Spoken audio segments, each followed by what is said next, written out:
గన్నవరం అంతర్జాతీయ విమానాశ్రయం నూతన ఇంటిగ్రేటెడ్ టెర్మినల్ నిర్మాణ పనులు, కొత్త విమాన సర్వీసులు, నిర్వాసితుల సమస్యలపై ఎయిర్పోర్ట్ అడ్వైజరీ కమిటీ సమావేశం జరిగింది.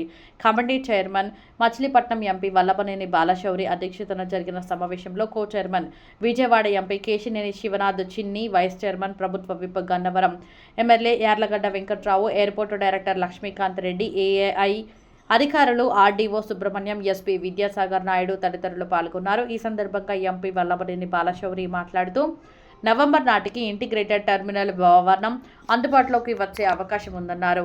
Sharjah, Singapore, Sri Lanka, Dubai, Emirates సర్వీసులతో పాటు వారణాసి, కోల్కతా, కొచ్చికి కొత్త విమాన సర్వీసులు ప్రారంభించే దిశగా ప్రయత్నాలు జరుగుతున్నాయని తెలిపారు. విజయవాడ బైపాస్ నుంచి విమానాశ్రయానికి నేరుగా 6 లైన్ల జాతీయ రహదారి నిర్మాణంపై కేంద్ర మంత్రి నితిన్ గడ్కరీతో చర్చించనున్నట్లు వెల్లడించారు. ఎంపీ కేశినేని శివనాథ్ చిన్ని మాట్లాడుతూ డబుల్ ఇంజన్ ప్రభుత్వ సహకారంతో కొత్త విమాన సర్వీసులు తీసుకురావడానికి చర్యలు తీసుకుంటున్నామని చెప్పారు. శబరిమల యాత్రికుల కోసం కొచ్చి విమాన సర్వీసు ప్రారంభించాలని కోరినట్లు, అలాగే దుబాయ్ సర్వీసు ప్రారంభమైతే ప్రయాణికులకు మరింత ప్రయోజనం కలుగుతుందని అన్నారు. అడ్వైజరీ కమిటీ మీటింగ్ అటెండ్ కావడం జరిగింది. పార్లమెంటు సభ్యుడిగా నేను, అలాగే విజయవాడ పార్లమెంటు సభ్యులు, అలాగే గన్నవరం శాసనసభ్యులు, మిగిలిన అఫీషియల్స్, డైరెక్టర్స్, మిగిలినటువంటి మెంబర్స్ అందరం కూడా కలిసి అనేక విషయాలు చర్చించడం జరిగింది. ప్రధానంగా కొత్త టెర్మినల్ బిల్డింగ్ చాలా రోజుల నుంచి లేట్ అయింది. ఇప్పుడు ప్రభుత్వం కూడా, కేంద్ర ప్రభుత్వం కూడా కాంట్రాక్టర్ను మార్చి కొత్త కాంట్రాక్టర్ ఇచ్చారు. మోస్ట్లీ రానున్నటువంటి అక్టోబర్ దసరా లేదా మ్యాక్సిమం నవంబర్ లోపల దాన్ని కంప్లీట్ చేసి ఆ బిల్డింగ్ని జాతికి అంకితం చేస్తాం. రెండో విషయం, ఇక్కడి నుంచి ఇంటర్నేషనల్ ఎయిర్ ఫ్లైట్స్ గురించి ఇప్పటికి మనకి ఆల్రెడీ షార్జాకు ఒక ఫ్లైట్ ఉంది, అలాగే సింగపూర్కి ఉంది. అలాగే ఇక్కడి నుంచి శ్రీలంకకి ఒక ఫ్లైట్ కూడా కావాలని చెప్పేసి ఒక ప్రపోజల్ పెట్టాం. అదే రకంగా ఇక్కడి నుంచి యూరోప్ వెళ్ళేటువంటి వాళ్ళు కానీ, అలాగే అమెరికా వెళ్ళేటువంటి వాళ్ళు కానీ, యుఎస్ వెళ్ళేటువంటి వాళ్ళు కానీ, ఆఫ్రికా వెళ్ళేటువంటి వాళ్ళు కానీ, దుబాయ్కి ఒక ఎమిరేట్స్ ఫ్లైట్స్, విజయవాడ నుంచి దుబాయ్కి ఒక ఎమిరేట్స్ ఫ్లైట్స్ కానీ వేస్తే ప్రపంచం మొత్తానికి కూడా, వరల్డ్ మొత్తానికి కూడా కనెక్టివిటీ వస్తుంది. సో దాన్ని ఆల్రెడీ రామ్మోహన్ నాయుడు గారితో మేము మాట్లాడాం, ముఖ్యమంత్రి గారితో, అలాగే సంబంధించినటువంటి అధికారులతో కూడా మాట్లాడి ఆ ప్రపోజల్ కూడా త్వరగా వస్తే దాన్ని కూడా ఈజీగా వరల్డ్ మొత్తం కనెక్టివిటీ రావడానికి ఆస్కారం ఉంటుంది. డొమెస్టిక్ ఎయిర్లైన్ ఫ్లైట్స్ వచ్చేసేటప్పటికల్లా ఇప్పుడు వారణాసి, కలకత్తా, కొచ్చిన్, గోవా, అలాగే ముంబైకి ఉన్నటువంటి 2 ఫ్లైట్లు సాయంత్రం ఫ్లైట్లు, ఒకటి మార్నింగ్, ఒకటి ఈవినింగ్ పెట్టమని చెప్పి అది కూడా డిస్కస్ చేయడం జరిగింది. ఇప్పుడు మనకి Vijayawada west bypass road already అది వాడుకలోకి వచ్చింది.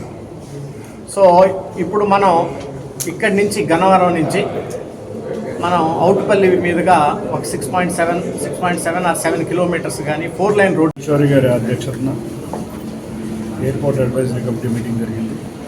గౌరవ శాసనసభ్యులు వెంకట్రావు గారు, నేను కూడా పార్టిసిపేట్ చేయండి. ముఖ్యంగా డబుల్ ఇంజన్ సర్కార్ అధికారంలోకి వచ్చినాక 2024లో ఇప్పుడు ఈ ఎయిర్పోర్ట్కి ఎన్నో విమానాలు తీసుకురావడం జరిగింది. అంతకుముందు పాత కాంట్రాక్ట్ని కూడా మార్చి కేఎంబీ వారి ద్వారా కొత్త ఎయిర్పోర్టు టెర్మినల్ రేపు నవంబర్ 10 కల్లా పూర్తయ్యే విధంగా చర్యలు తీసుకోవడం జరిగింది. మొన్న కూడా ఇన్స్పెక్షన్ చేయడం జరిగింది. కానీ రాష్ట్ర ప్రభుత్వం అక్టోబర్ 15 కల్లా దసరా సమయానికి విజయవాడ ఎయిర్పోర్ట్ పూర్తి చేయమని వాళ్ళు కోరడం జరిగింది. తప్పకుండా వాళ్ళు కూడా సహకరిస్తూ ఉన్నారు. అతి త్వరలో కొత్త ఎయిర్పోర్ట్ టెర్మినల్కి మనకు వెళ్ళే సమయంలో మెయిన్గా డొమెస్టిక్ కనెక్టివిటీ ఇక్కడి నుంచి కొచ్చిన్, ఎందుకంటే శబరిమల యాత్ర కూడా స్టార్ట్ అవబోతుంది. ఎంతోమంది భక్తులు ఆంధ్రప్రదేశ్ నుంచి శబరిమలకి వెళ్తారు. వాళ్ళ భక్తులందరూ ఉండే విధంగా ఎయిర్పోర్ట్ అథారిటీ, ఎయిర్పోర్ట్ కొచ్చిన్కి ఫ్లైట్ ఉండే విధంగా, అన్నిటికన్నా ముఖ్యంగా విజయవాడ నుంచి సూరత్, అహ్మదాబాద్కి బాంబే కనెక్టివిటీగా ఫ్లైట్ ఉండే విధంగా ఏర్పాటు చేయమని కోరడం జరిగింది. రేపు ఆగస్టు 13 నుంచి వారణాసి, కలకటాకి ఫ్లైట్ స్టార్ట్ అవుతుంది ఇండిగో వారి ద్వారా. అట్లాగే మిగతా డొమెస్టిక్ డెస్టినేషన్తో పాటు ఒక దుబాయ్ కనెక్షన్ కనుక రాగలిగితే బాగుంటుందని మా అందరి ఆశయం.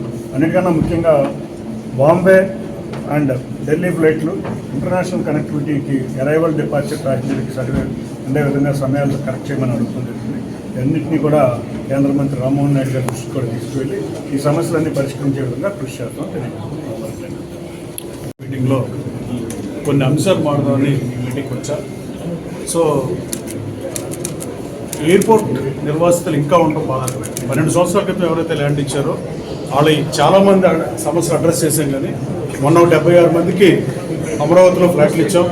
అలాగే 6 ఎకరాల 25 సెంట్లు సీతారామ స్వామి టెంపుల్, బుధవారం టెంపుల్ది గతంలో పరిపాలించిన పాలకులు దాన్ని గ్రాప్ చేద్దాం ఉద్దేశంతో దేవుడి భూమిని కూడా ఉండండి దేవుడి భూమిని కూడా ట్యాంపర్ చేసిన పరిస్థితి. అయినా ఆనాటి ఎంఆర్ఓ నరసింహారావు మీద వరకు చర్యలు నేను తీవ్రంగా పరిగణిస్తున్నా. చాలా రికార్డులు ట్యాంపర్ అయిన నియోజకవర్గం ఉంటుంది గన్నవరమే. అలాగే ఇక్కడికి బాలశౌరి గారు చెప్పినట్టుగా ఒక ఎమిరేట్స్ ఫ్లైట్ వస్తే ఇంటర్నేషనల్ కనెక్టివిటీ పెరిగి ఎన్ఆర్ఐలు అందరికీ చుట్టుపక్కల 4 జిల్లాల్లో most of the NRIs from సర్కార్ డిస్ట్రిక్ట్స్ వారికి వైబిలిటీ గ్యాప్ ఫండింగ్ ఉన్నా కూడా పెట్టాల్సిన అవసరం ఉంది. అలాగే ఒకటి అసెంబ్లీలో చాలాసార్లు మాట్లాడితే అమరావతిలో ఫ్లాట్లు ఇవ్వాల్సిన చంద్రబాబు నాయుడు గారు ఇచ్చినందుకు ధన్యవాదాలు తెలియజేస్తూ ఇంకా మైక్రో కెనాల్కి సంబంధించిన కానీ కవులు కానీ ఇంకా 2 వెంచర్లకు సంబంధించిన వాళ్ళకి ఇంకా స్టిల్ పెండింగ్ ఉండటం వల్ల వాళ్ళ ఆఫీస్ చుట్టూ తిరిగే పరిస్థితి.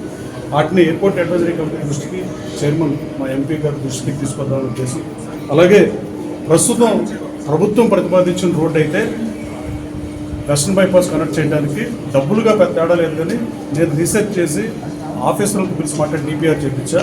ఇక్కడ మనం కనుక గన్నవరం ఎయిర్పోర్ట్ నుంచి కిలోమీటర్ 4 దగ్గర నుంచి NH 163 G2 కిలోమీటర్ 1079 వరకు, అలాగే NH 16 వయా నూజివీడు గన్నవరం రోడ్ని HCL రోడ్ మీదుగా మనం తీసుకుంటే డబ్బులు నేను వేసినా 38 కోర్సే అవుతుంది. 37.7కి డిపిఆర్ రెడీ చేయించా.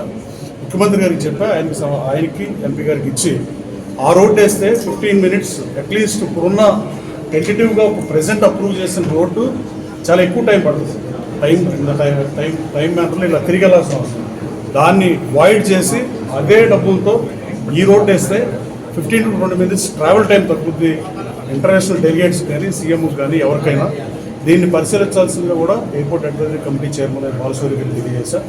అలాగే ఎయిర్పోర్ట్ నిర్వాసితుల అంశాన్ని కూడా ఎయిర్పోర్ట్ అధికారుల దృష్టికి తీసుకెళ్ళాను. పద్దాక నేనే అసెంబ్లీలో మాట్లాడాను. అలాగే ఎన్నోసార్లు మాట్లాడి ఎయిర్పోర్ట్ 45 లక్షలు సీఎంతో మాట్లాడి శాంక్షన్ చేయించిన ఏపీ గ్రీన్ రైన్ క్యాన్సిల్ చేయడం వల్ల అది ఏడీసీకి వెళ్ళడం వల్ల ఎయిర్పోర్ట్ నుంచి రామర్పాడు వరకు గ్రీన్ రైన్ 45,000 చదరపు మీటర్లు ఉంటే దాన్ని డబుల్ చేయమని చెప్పి కోరితే ముఖ్యమంత్రి గారు డబ్బులు ఇచ్చినా ఇంకా పంజారట్ల ఆ ధర్మజ గారితో కోఆర్డినేట్ చేసుకుని అది కూడా చేయాల్సిందిగా ఎయిర్పోర్ట్ సంబంధిత అధికారులు తెలియజేశారు.